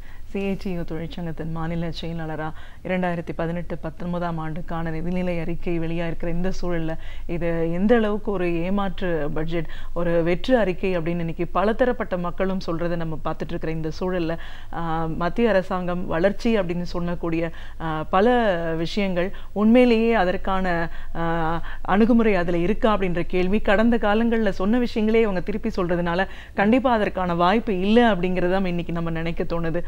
இதையெல்லாம் தாண்டி தமிழகத்தை பொறுத்த வரைக்கும் இது எவ்வளோ பெரிய ஒரு ஏமாற்றம், ஒரு தொழில் நலிவடையக்கூடிய சூழல் ஏற்படுது. இதை பார்த்து இதுக்கு குரல் கொடுக்க வேண்டிய ஒரு மாநில அரசாங்கமும் அதற்கு மத்திய அரசோடு இணைஞ்சு செயல்படுறதுனால கண்டிப்பாக ஒரு பெரிய ஒரு கேள்விக்குறியும் ஏமாற்றம் நிறைந்த ஒரு பட்ஜெட்டாக தான் இது இருக்கும்னு உங்களோட அனுபவங்கள் சார்ந்த நிறைய விஷயங்களை எங்களோட நீங்கள் பகிர்ந்ததுக்கு நன்றி.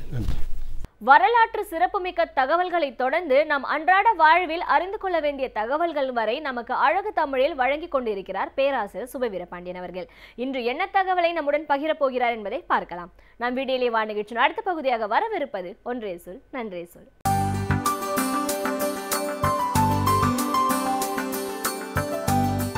அனைவருக்கும் என் அன்பு வணக்கம். தமிழ் நூல்களில் 18 நூல்களை பழந்தமிழ் நூல்களில் நீதி நூல்கள் என்று நாம் சொல்லுவோம். அதனை 11 கீழ்கணக்கு என்பார்கள். 11 மேல்கணக்கு என்றால் அது சங்க இலக்கியம், 8 தொகையும் 10 பாட்டும். இந்த 11 கீழ்கணக்குகளில் திருக்குறள் தொடங்கி நாலடியார் இப்படி 18 நூல்கள் இருக்கின்றன. ஆனால் திருக்குறள் பெற்றிருக்கிற அளவுக்கு மக்களிடத்திலே ஒரு பெரும் அறிமுகத்தை, செல்வாக்கை மற்ற 17 நூல்களும் பெறவில்லை என்பதுதான் உண்மை. என்ன காரணம் என்றால், திருக்குறள் வாழ்விற்கு தேவையான வெறும் அறிவுரைகளை, நீதியை மட்டும் சொல்லிவிட்டு போகவில்லை. வாழ்வின் நுட்பங்களை சொல்லியிருக்கிறது. வாழ்வியலை முழுமையாக தந்திருக்கிறது. திருக்குறள் என்னும் ஒரு நூலை முழுமையாக படித்தால் நாம் 1000 நூல்களை படித்தவர்களுக்கு சமமாவோம் என்கிற அளவில் திருக்குறளில் மிக நுட்பமான செய்திகள் சொல்லப்பட்டிருக்கின்றன. அவற்றுள் ஒன்று, நீங்கள் எண்ணி பார்க்கலாம், நீதி நூல்களில் திருடக்கூடாது, பொய் சொல்லக்கூடாது, இப்படி பல்வேறு அறிவுரைகள் சொல்லப்பட்டிருக்கும். ஆனால் திருக்குறளில் வேறு எந்த நூலும் சொல்லாத ஒரு கருத்துரையை அது தருகிறது. மனிதர்களுக்கு மறதி கூடாது என்கிறது. அந்த நினைவாற்றலை பற்றி திருக்குறள் சொல்லி இருக்கிறதா என்றால், நினைவாற்றல் என்று தனியாக அதிகாரம் இல்லை. ஆனால் மறதி கூடாது என்று ஒரு அதிகாரம் இருக்கிறது. பொச்சாவாமை என்று அந்த அதிகாரத்திற்கு பெயர். அந்த சொல் இன்றைக்கு வழக்கிலே இல்லை. ஆகையினால் நாம் அதனை அறிந்திருக்க வாய்ப்பு இல்லை. பொச்சாப்பு என்றால் மறதி என்ற அர்த்தம். பொல்லாப்பு என்பது வேறு, அது தீமை. பொச்சாப்பு என்றால் மறதி என்பது பொருள். அந்த பொச்சாப்பு என்கிற அதிகாரத்தில் அந்த பொச்சாப்பு கூடாது என்பதை வலியுறுத்துகிற வகையில் பொச்சாவாமை என்றே ஒரு அதிகாரம் இருக்கிறது. அதில் 10 குறட்பாக்கள். ஒரு நாளும் நினைவு மறந்துவிடக்கூடாது, நினைவாற்றல் மிக தேவை, மறதி இருக்கிறவன் வாழ்வில் முன்னேறுவது கடினம் என்பதை வள்ளுவர் வலியுறுத்தி சொல்கிறார். இது பெரிய அறிவுரையோ நீதியோ அல்ல, வாழ்க்கைக்கு தேவையான ஒரு கருத்து என்று நாம் எடுத்துக்கொள்ளலாம். அப்படி மறதி இருந்தால் என்ன செய்யும்? பொச்சாமை, பொச்சாப்பு கொல்லும் புகழை என்று ஒரு குறள் தொடங்குகிறது.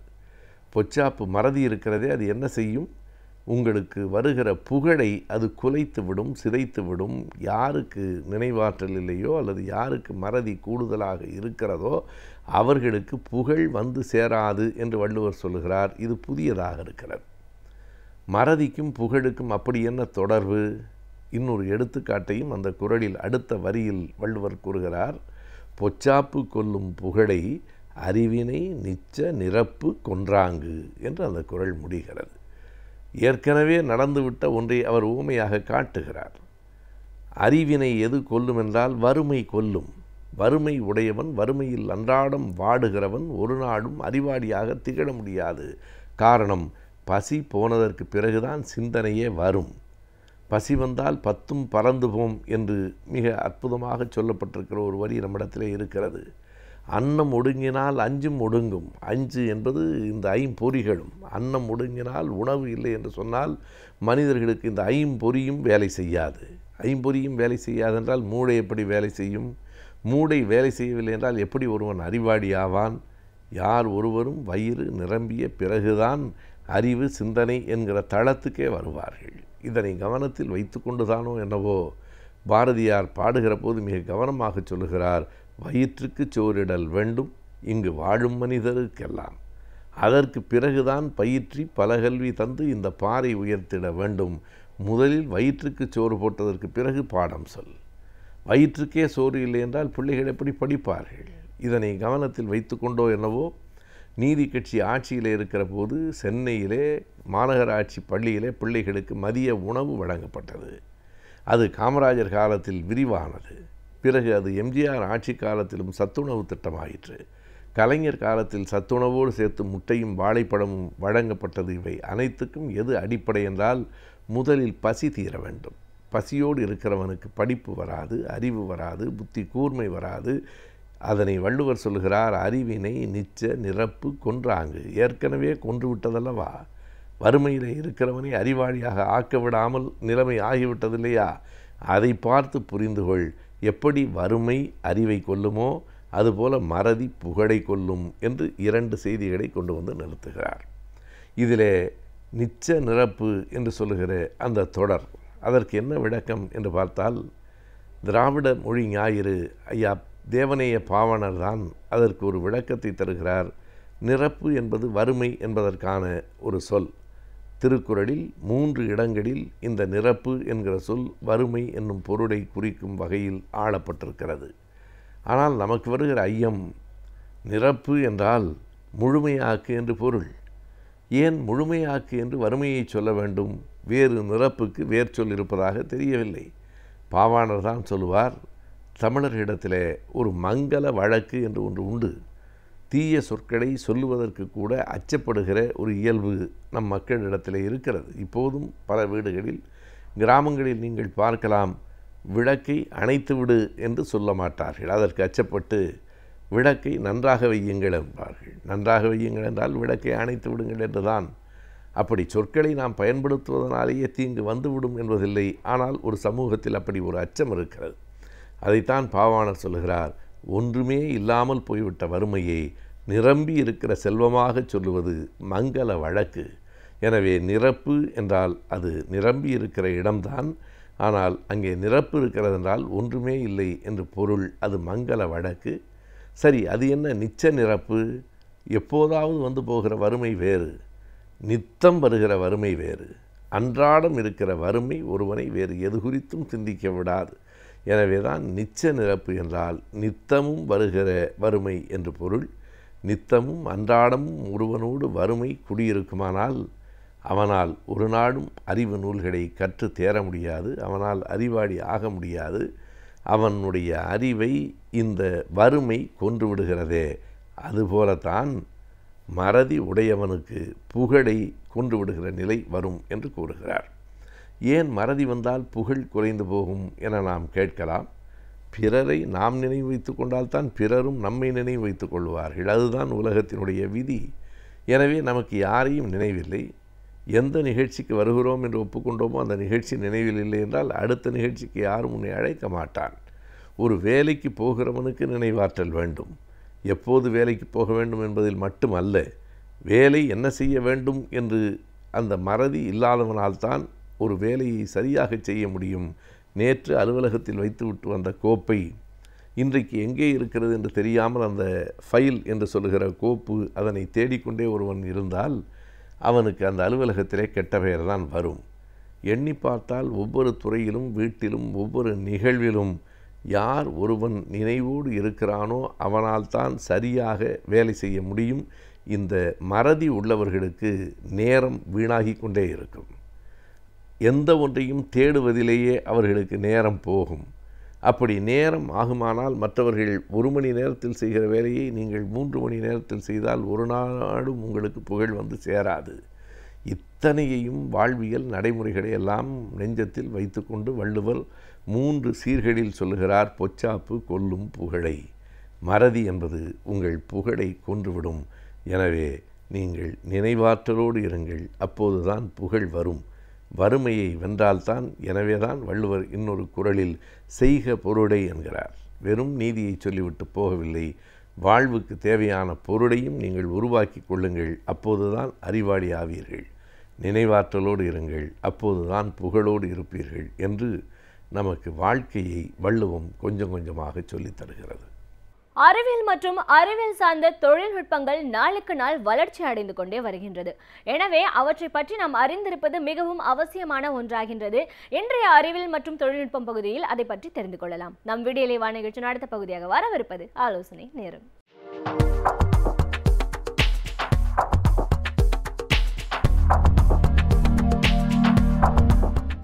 வணக்கம். சென்றைய வாரத்தில் நம்ம பிட்காயினை பற்றி பார்க்குறப்ப பிட்காயின்னா என்னன்னு ஆரம்பித்து அது எப்படி சேமிக்கப்படுகிறது அப்படிங்கிறத பார்த்தோம்.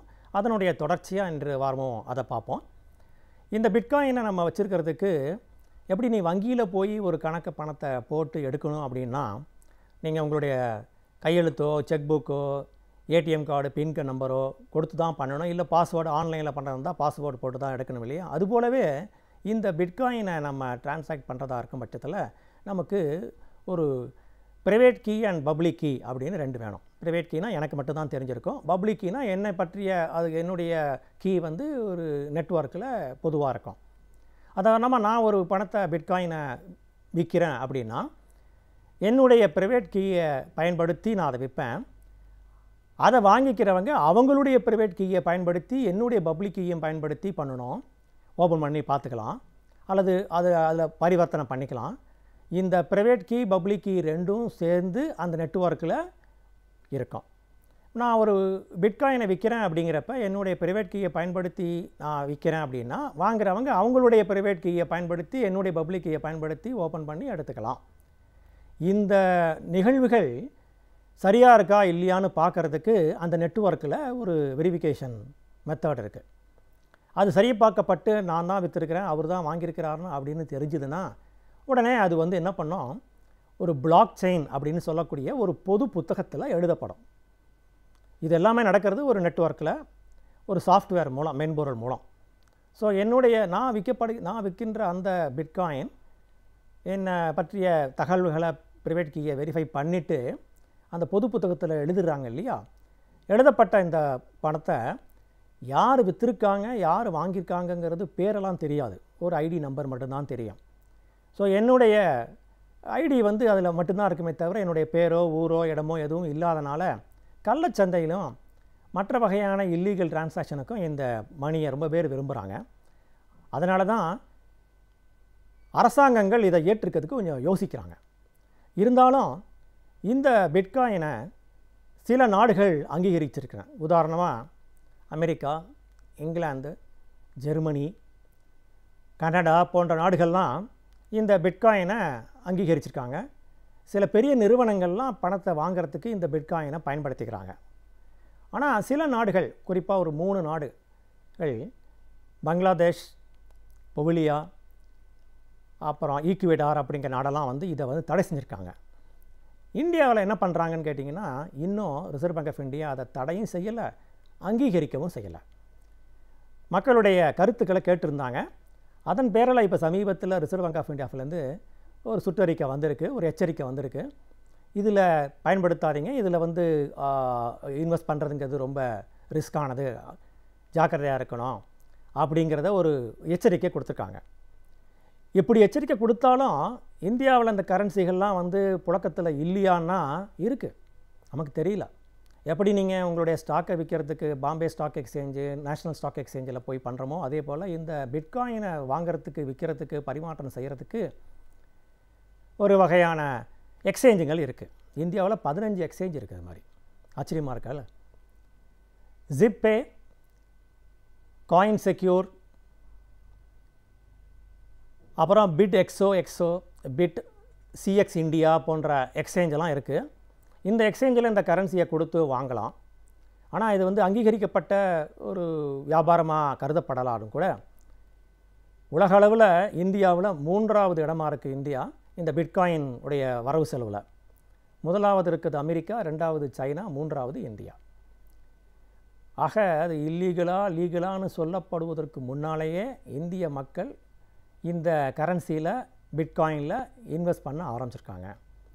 இதனுடைய வடிவம் அப்படின்னு பார்த்தீங்கன்னா இது பேப்பர் மாதிரியோ அல்லது காயின் மாதிரியோ கிடையாது. எழுத்துக்களாலும் எண்ணாலும் கோக்கப்பட்ட ஒரு டிஜிட்டல் ஃபார்மேட் தான். அதனால் யாராவது கொண்டாந்து இதுதான் பிட்காயின் உங்கள்கிட்ட கொடுத்தாங்கன்னா ஏமாந்துடாதீங்க. சரி, இந்த பிட்காயினில் நம்ம வந்து $30 இருந்தது 2011, இன்றைக்கி $5000 ஆயிருக்குன்னு சொல்கிறாங்களே, இதில் இன்வெஸ்ட் பண்ணலாமான்னா ஜாக்கிரதையாக இருங்க. இப்போ இருக்கிற நிலைமையில் அதனுடைய செக்யூரிட்டி பற்றி தெரியல. இன்னும் சொல்லப்போனால் சமீபத்தில் ஒரு வாரத்துக்கு முன்னால் ஜப்பானில் ஒரு எக்ஸ்சேஞ்சு இந்த பிட்காயினை எக்ஸ்சேஞ்ச் பண்ணியிருக்கிற இந்த எக்ஸ்சேஞ்சை ஹேக் பண்ணி 3500க்கு மேற்பட்ட பிட்காயினை திருடிட்டாங்க. அப்போ என்ன அர்த்தம்? நம்ம வச்சுருக்கிற அந்த காயின் அந்த எக்ஸ்சேஞ்சில் இருந்திருக்கு, அந்த எக்ஸ்சேஞ்சு மூலம் பரிமாற்றப்பட்டிருக்கு, அல்லது அந்த எக்ஸ்சேஞ்சே சுரண்டப்பட்டுடுச்சு அப்படின்னா நம்முடைய பணம் ஓகையா. ஆக சாதாரண பண பரிவர்த்தத்தில் நீங்கள் ஒருத்தர் கொடுத்துருக்கீங்க, வாங்கியிருக்கீங்க அப்படின்னா, கொடுத்தவர் திரும்பி தரலை அப்படின்னா அவர் மேலே நீங்கள் ஒரு வழக்கு தொடர முடியும். ரிசர்வ் வங்கியை தாண்டி நீங்கள் சில பிரச்சனைகளுக்கு தீர்வு காண முடியும். கள்ள நோட்டுன்னு ஒன்று கண்டுபிடிக்கப்பட்ட அந்த கள்ள நோட்டை எப்படி அதிலேருந்து மீண்டு வர முடியும் அப்படிங்கிறதுக்கெல்லாம் விதிமுறைகள் இருக்குது. அப்படி இருந்துமே நம்மளால் சில நேரங்களில் நம்ம வந்து ஏமாற்றப்படுறோம்.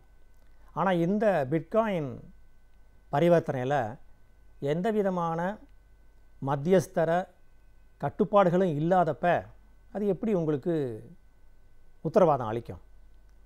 இப்போ நீங்கள் கொடுக்க வேண்டியவர் கொடுக்கல அப்படின்னா யார் எங்கேன்னு தெரியாது. அவர் நம்ம ஏற்கனவே சொல்லிக்கிறோம், இந்த டிரான்சாக்ஷனில் யார் கொடுத்துருக்கிறா, யார் வாங்கியிருக்கிறாங்கிறது வெறும் ஐடி தான் தெரியுமே தவிர எங்கே இருக்குதுன்னு தெரியாது. இந்தியாவில் இருக்கிற இந்த ஸ்டாக் எக்ஸ்சேஞ்சில் இப்போல்லாம் பார்த்திங்கன்னா ஓரளவுக்கு ஆதார் கார்டை பண்ணி அல்லது பேன் கார்டை வாங்கிலாம் பண்ணுறதாக கேள்வி. ஆனால் எந்த அளவுக்கு அவங்கள ஐடென்டி பண்ண முடியுங்கிறது தெரியல. அதனால் நம்ம இதில் மூலம் டிரான்சாக்ஷன் பண்ணுறதுனா கஷ்டம். சரி, இந்த பிட்காயினை எப்படி எங்கே வாங்கலாம்? ஏற்கனவே சொன்னோம், இந்த சந்தோஷி நோக்கமோட்டோ அந்த காயினை உருவாக்குறப்ப ஒரு குறிப்பிட்ட தொகை தான் பண்ணியிருந்தாங்க. அதனால் அது டிமாண்ட் அதிகமாக இருக்க விலை அதிகமாக இருக்குது. நீங்கள் எங்கே வாங்கலான்னு பார்த்தீங்கன்னா அந்த ஸ்டாக் எக்ஸ்சேஞ்சில் வாங்கலாம். யார்கிட்ட இந்த கரன்சி இருக்கோ அவங்ககிட்ட வாங்கலாம். இல்லை நீங்கள் அந்த கரன்சியை உருவாக்கலாம். அந்த 2,10,000 வரைக்கும் நீங்கள் பிளாக் பண்ணலாம். எப்படி உருவாக்குறதுன்னு பார்த்தீங்கன்னா, இந்த நெட்வொர்க்கில் சில கியூஸ்லாம் இருக்கும். அதை நீங்கள் விடுவிக்கணும். அந்த கியூஸ்க்குவான ஒரு ஆன்சரை நீங்கள் கண்டுபிடிச்சிட்டிங்க அப்படின்னா ஒவ்வொரு தடையும் கண்டுபிடிக்கிறதுக்கு ஒவ்வொரு கியூஸ் கண்டுபிடிக்கிறதுக்கு உங்களுக்கு ஒரு தொகை அதில் வைக்கப்படும். ஸோ அப்படி நீங்கள் அந்த உங்களுடைய வாலெட்டில் இந்த கரன்சியை சேர்த்துக்கலாம். இல்லை நீங்கள் ஒரு பொருளை விற்கலாம், ஒரு சர்வீஸை நீங்கள் கொடுக்கலாம். சமீபத்தில் கூட நம்முடைய கம்ப்யூட்டர்லாம் ஒரு ஹேக்கிங் ஆகிருக்கு. அதாவது ஒரு வகையான வைரஸ் அட்டாக் ஆச்சு, வானாக்கிரைங்கிற வைரஸ். அந்த வானாக்கிரைங்கிற வைரஸ் அட்டாக் ஆனப்போ என்னென்னா அது ஒரு ரேன்சம் வைரஸ், அதாவது மிரட்டி பணம் வாங்குகிற ஒரு வைரஸ். நம்முடைய டேட்டா ஒரு நைட்டு அப்படியே அழிஞ்சிரும். அழிஞ்சதுக்கப்புறம் நீங்கள் என்ன பண்ண, ஒரு மெசேஜ் மட்டும் வரும், இது டேட்டாவை நீங்கள் திருப்பி எடுக்கணும் அப்படின்னு நினச்சிங்கன்னா இவ்வளோ பிட்காயின் கொடுங்க அப்படின்னு. ஸோ அந்த பிட்காயின் எங்கே போய் வாங்குறது? ஸோ ஏற்கனவே யாராவது வச்சுருந்தா அவங்ககிட்ட வாங்கலாம். இல்லது நீங்கள் இந்த மாதிரி நெட்வொர்க்கில் போய் பிட்காயினை உருவாக்கலாம். அதுக்கு பேர் மைனிங் அப்படின்னு சொல்லுவாங்க. ஸோ அப்படி பிட்காயினை நீங்கள் உருவாக்கலாம். இப்போ ரெண்டும் இல்லை அப்படின்னா நீங்கள் பொருளை விற்கிறீங்க அல்லது பொருளை வாங்குறீங்க அப்படின்னா வேறு யார்ட்டையாவது எனக்கு பிட்காயினில் தான் கொடுங்கன்னு சொல்லலாம். இப்போ லண்டன்லாம் பார்த்திங்கன்னா ரியல் எஸ்டேட்டில் இந்த பிட்காயின்கிறது ரொம்ப சகஜமாகிடுச்சு. ஓப்பனாகவே அனௌன்ஸ் பண்ணுறாங்க, அட்வர்டைஸ் பண்ணுறாங்க, நீங்கள் இவ்வளோ பிட்காயின் கொடுத்து வாங்கலான்னு சொல்லி. ஸோ இந்த பிட்காயினை 3 வகையாக நம்ம பெறலாம். ஒன்று, பொருளை விற்கிறப்ப பொருளை வாங்குறப்ப பிட்காயின் வேணும்னு கேட்டு வாங்கலாம். இல்லை பிட்காயின் வச்சுருக்கவங்ககிட்ட வாங்கலாம். இல்லைனா நீங்கள் வந்து பிட்காயினை உருவாக்கலாம். ஆனால் உருவாக்குறது ரொம்ப கஷ்டம். அதுக்கு கணித அறிவு வேணும், பல்லாயிரக்கணக்கான கம்ப்யூட்டர்கள் கையில் இருக்கணும். அப்படி இருந்தால் தான் அந்த பிட்காயினை உங்களால் உருவாக்க முடியும். ஆக இந்த பிட்காயின் மாதிரியே நான் ஏற்கனவே சொன்ன மாதிரி இது மட்டும் ஒரு காயின் அல்ல. இதில் Ripple, Ethereum, open coin, light coin, mint coin அப்படின்னு சில காயின்ஸ்லாம் வந்திருக்கு. ஆனால் பிட்காயின் முன்னமே வந்ததுனால அதனுடைய விலை அதிகமாக இருக்குது. இந்த காயின்ஸும் வர ஆரம்பிச்சிருச்சு. ஆனால் நம்முடைய நேயர்களுக்கு நான் சொல்லிக்கொள்ள விரும்புவது, அவசரப்பட்டு இந்த காயினில் நீங்கள் இன்வெஸ்ட் பண்ணுவீங்களா, மாட்டிக்குவீங்களா அப்படின்னா, சில பேர் இது தான் எதிர்காலம்னு சொல்கிறாங்க. ஆனாலும் அது நம்ம காத்திருந்து பார்க்க வேண்டிய ஒரு புது வகையான காசு அல்லது பணம். இது நம்மளை எந்த பாதாளத்துக்கு கொண்டு போகுதா அல்லது ஆகாயத்துக்கு அழைச்சதா அப்படிங்கிறத காலம்தான் சொல்லணும். வணக்கம். நம் வாழும் சமூகமானது நாளுக்கு நாள் மாசுபடிந்து கொண்டே வருகின்றது. எனவே இவற்றிலிருந்து நம் சமூகத்தை நாம் எவ்வாறு பத்திரமாக பாதுகாத்துக் கொள்ளலாம் என்பதை பற்றியும், சுற்றுச்சூழல் மாசுபடாமல் எவ்வாறு தற்காத்துக் கொள்ளலாம் என்பதை பற்றியும் நம்மிடையே பகிர்ந்து கொள்ள வருகிறார் டாக்டர் வின்சென்ட் அவர்கள். நம் விடியலேவா நிகழ்ச்சி நிறைய பகுதியாக வரவிருப்பது சுற்றுச்சூழல்.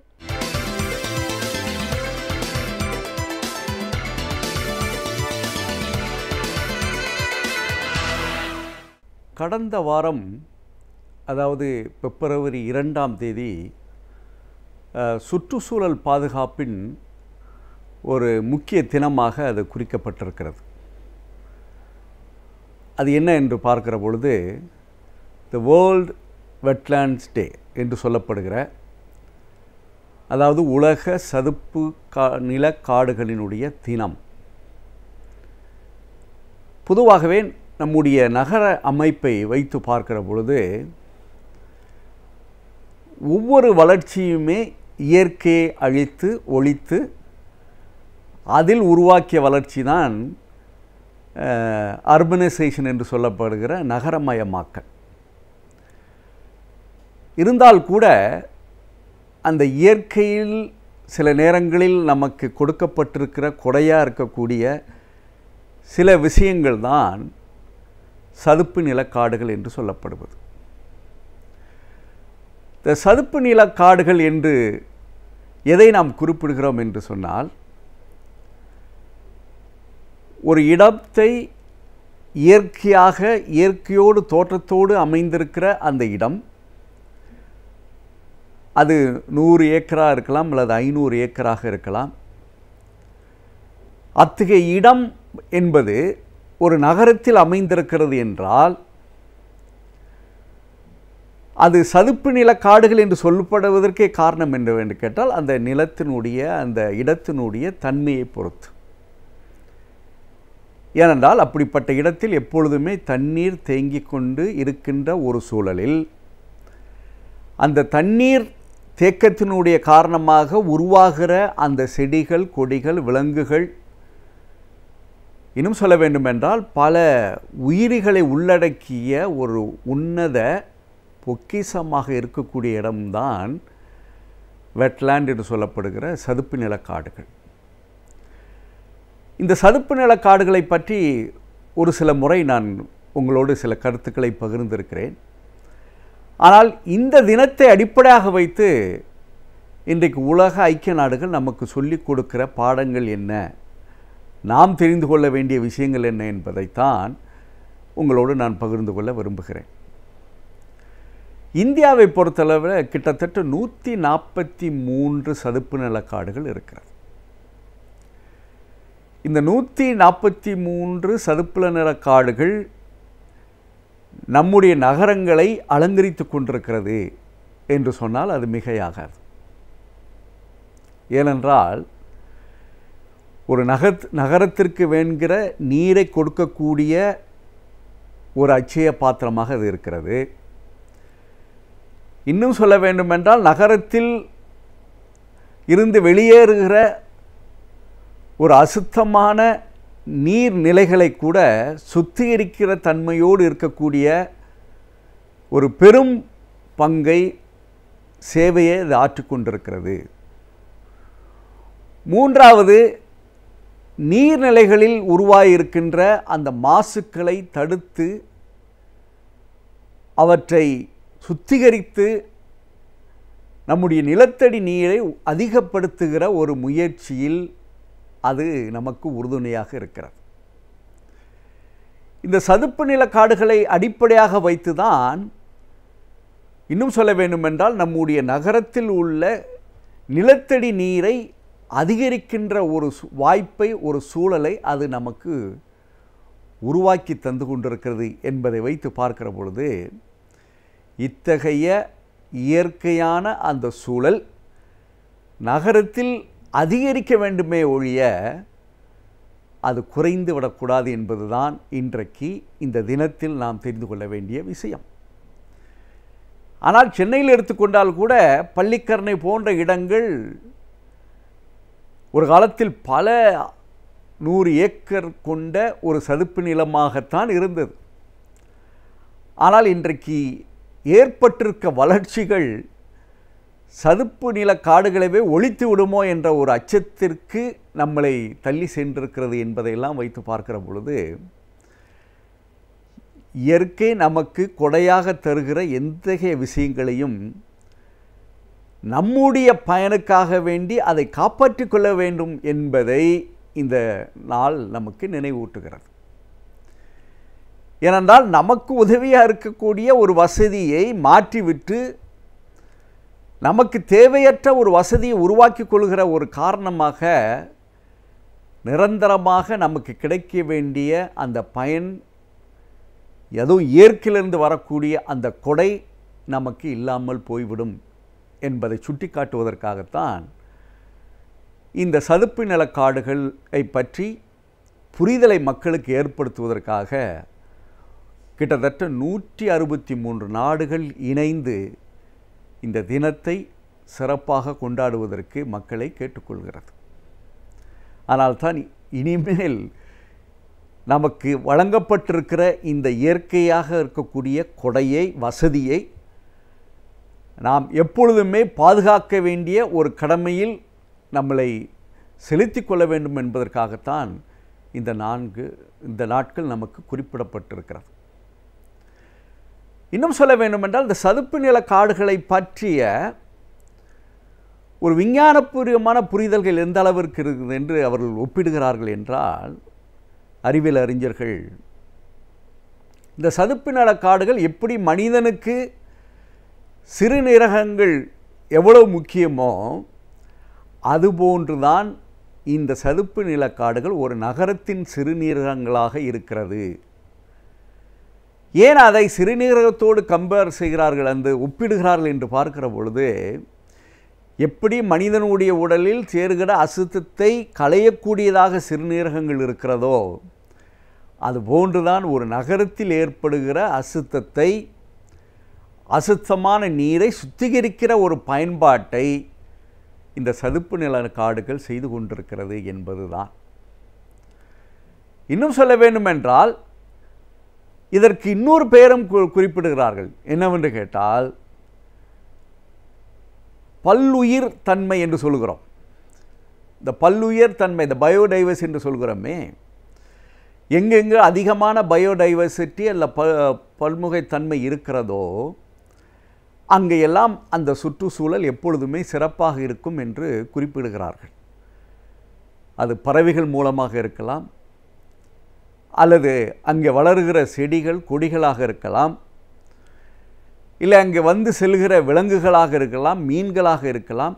இதையெல்லாம் உள்ளடக்கக்கூடியதாக அவை இருக்கிறது என்பதை வைத்து பார்க்கிற பொழுது இந்த சதுப்பு நில காடுகளுடைய தன்மை எந்த அளவிற்கு நமக்கு முக்கியத்துவம் வாய்ந்தது என்பதை இங்கே தெளிவாக சுட்டிக்காட்டுவதற்காகத்தான் அது மனிதனுடைய சிறுநீரத்தோடு ஒப்பிட்டு, அது நகரத்தினுடைய ஒரு சிறுநீராக அதனுடைய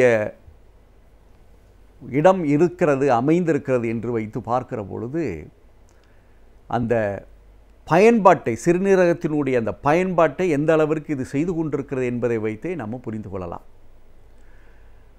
அதில் கல்கட்டாவில் இருக்கக்கூடிய நம் கொல்கத்தா என்று சொல்லப்படுகிற இந்த இடத்தில் இருக்கின்ற அந்த சதுப்பு நல காடுகள் எந்த அளவிற்கு ஒரு பெரிய நன்மை செய்து கொண்டிருக்கிறது என்று இன்றைக்கு குறிப்பிடுகிறார்கள் என்றால், கொல்கத்தா நகரத்தில் இருக்கின்ற அனைத்து நீர்களையும் சுத்திகரித்து அந்த நகரத்திற்கு வழங்கக்கூடியதாக அது இருந்து கொண்டிருக்கிறது என்பதை தெளிவாக சொல்லியிருக்கிறத வைத்தே நாம் என்ன புரிந்து கொள்ள வேண்டும் என்றால், இது போன்ற சதுப்பு நில காடுகள் நம்மளால் பராமரிக்கப்பட வேண்டும்.